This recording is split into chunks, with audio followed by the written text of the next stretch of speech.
Hey everybody, Amy Lyon, but this isn't about Amy Lyon. This is about Tara. Not really, it's about Amy.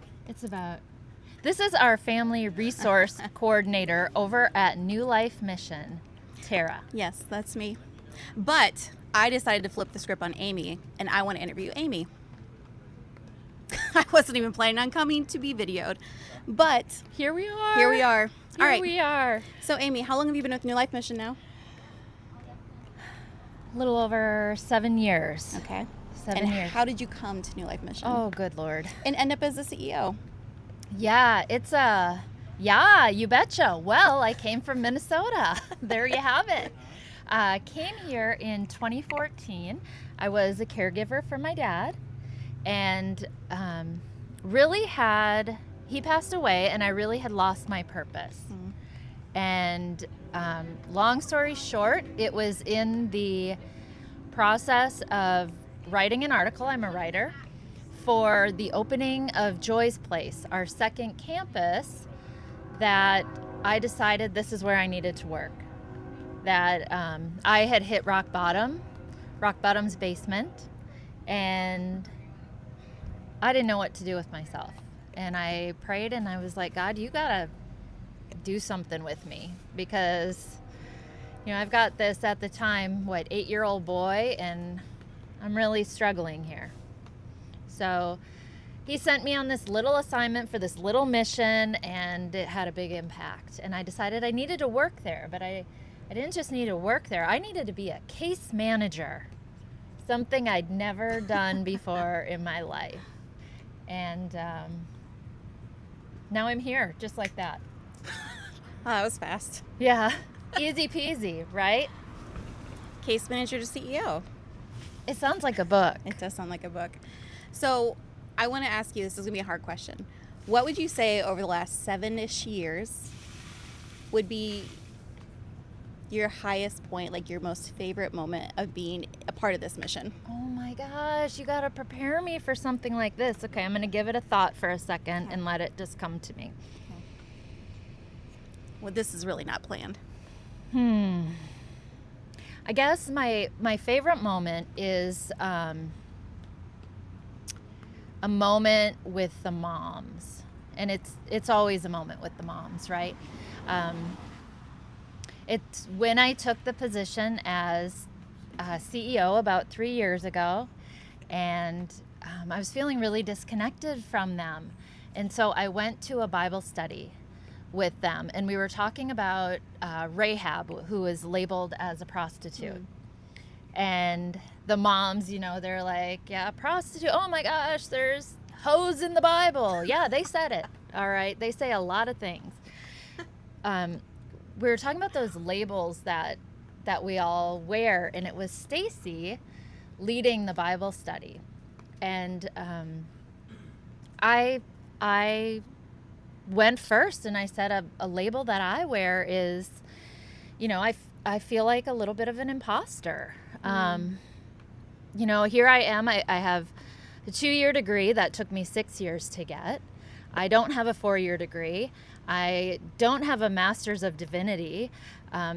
It has been hard for me to go to church. I get mad at God a lot. And who am I to lead a mission for homeless women with children? And the thing I didn't share with the moms that night, we went on and we talked.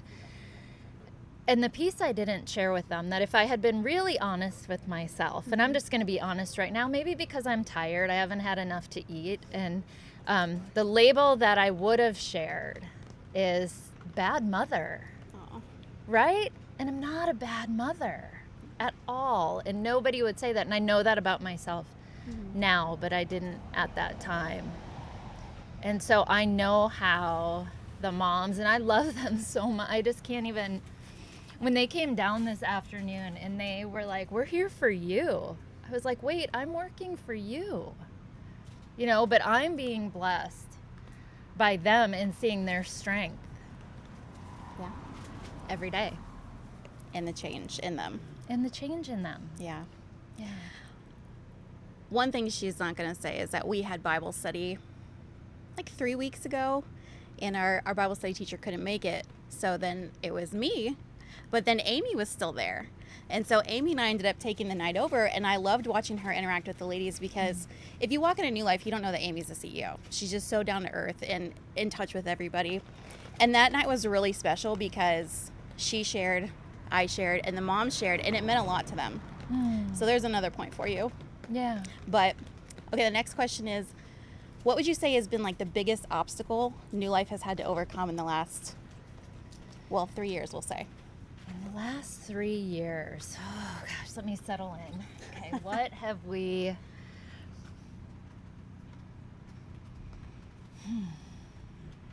I think there is a very real enemy that doesn't want to see us succeed, and that attacks our staff and attacks our moms, has attacked me in my mental health in the last year. Yeah. And, I'm the CEO. How dare I have mental health issues, right? But we're stronger than that, and we're stronger together, and we have a network of people coming together to help these moms, but we're helping each other too. Yeah. Well, and I think anybody who claims that they've never struggled with their mental health is probably lying. Yeah. So I just want to throw that out there. So that would be your hardest point. What would you say, like, is your proudest accomplishment since becoming the CEO? Oh, since becoming the CEO. Well, my proudest accomplishment in my life is children, right? Isn't that what moms say? I don't think about it that way. Like, I think about, like, I'm proud of the moms and of the way they raise their children. And, like, I am inspired by their bravery that, I mean, they are tough, man. Yeah, they are. The things they have been through and their stories and the fact that they keep going. Keep fighting, yeah. Keep fighting. So one thing to say I'm most proud of, I don't know. I'm proud of our staff, and not just because you're sitting here and many of them are looking at me, but I mean, everybody comes. So when I get to interview almost everybody. I don't think I got to interview you. No. But the one thing I ask them is, how did you hear about us? And they say, well, Indeed. And I just wait a little bit. And then they say, well, actually, I was going through a really hard time in my life. And then it comes down to their story of how God actually led them to us. Yeah. So it's so much more than I was browsing on Indeed. That's true. Yeah. I got here because Charlotte was trying to get me to take a job 3 years ago. See? I mean, Stacy's going to share in a little bit how she came to the mission. So Can't wait to hear that one. everyone's got a story, right? Yes. 2 more questions for you. Yep, I'm ready. What is one of your biggest hopes for the moms in our program right now? The current moms or the moms who are coming? Either or. Or and? Or and. Either and. Or. Well, I look at the moms and I think at the moms who are waiting, and the more moms we want to help, and now my squirrel brain starts going, and I'm like, where's my tambourine? And I'm getting all excited and thinking, Oh no, she's gonna get it. and I'm thinking, like, honestly, I have felt a little bit disappointed with the conversations that we've been having so far today. And I don't know if I can say that, but I feel like people have come a little bit with, they have been great, but people aren't showing up out here the way I had hoped that they would. Yeah. But I think that there's amazing things about to happen in our community. Yeah. And there's so many more moms and men and children to be served. And I think it's people like us who, even when it's hard, we keep saying, there's more to do, and we keep encouraging each other. And totally did not answer your question, but if you can ask it again, I will focus and I will answer it. I mean. And it's only 10 o'clock, people. We got 14 hours. My brain rabbit trailed too, but I think the question was, what are your hopes for current and future moms? That they know that they're loved. And that if they are lacking in hope, that there is something that sparks a little, just something that helps them get to the next day, and to the next day, and the day after that. Yes. Can I share something? Yeah. So earlier when the ladies were with you, our ladies from New Life, one question that you asked was, I think you said something like, what can we do to prevent homelessness, or something along those lines. And something that they said during devotional, I think it's okay for me to share this. Yeah. One of the moms was reading a book and she said, Tara, this is it. This is why we end up in this spot, because we don't know who we are. We don't know our identity. We don't know where it lies. Once we know, I think life will be different, but because we don't know who we are, we end up here. And I went, well, that is profound. I think that is really profound, because they don't know who they are, and so they accept circumstances. Horrible circumstances sometimes. And go back to circumstances. Yeah. And maybe it's generational. Oh, it absolutely is. For all of us. Yeah. You know?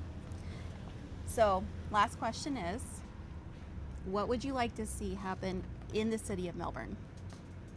Big picture, CETA, New Life, all the places that we work with. Oh my gosh. Well, I think it's bigger. I think it's Brevard County. It is. It is. I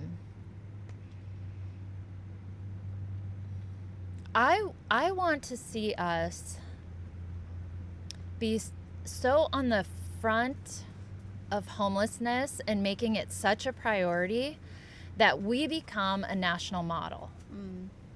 That people look to us and they fly here into Melbourne, Orlando International Airport, and they say, I want to know what they're doing, because they got it figured out. Yeah. And I don't know how to do that.